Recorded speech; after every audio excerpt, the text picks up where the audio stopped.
கர்த்தரின் ஆறுதல் வார்த்தை. நல்ல மனுஷனுடைய நடைகள் கர்த்தரால் உறுதிப்படும். அவனுடைய வழியின் மேல் அவர் பிரியமாயிருக்கிறார். அவன் விழுந்தாலும் தள்ளுண்டு போவதில்லை.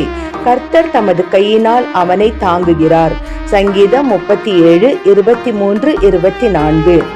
கிறிஸ்துவுக்குள் என் அன்பான நண்பர்களே, கர்த்தர் ஏற்படுத்தி திட்டமிட்ட ஒரு பயணத்தில் நாம் இருக்கிறோம்.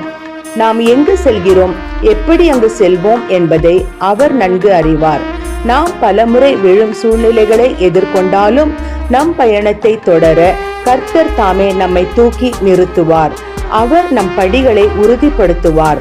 நம்முடைய வீழ்ச்சிகளை அவர் அறிவார். நாம் செல்லும் பாதை உறுதியானது. நாம் நமது நித்திய வீட்டிற்கு சென்று கொண்டிருக்கிறோம். இந்த பயணத்திற்காக அவர் நம்மை தேர்ந்தெடுத்துள்ளார்.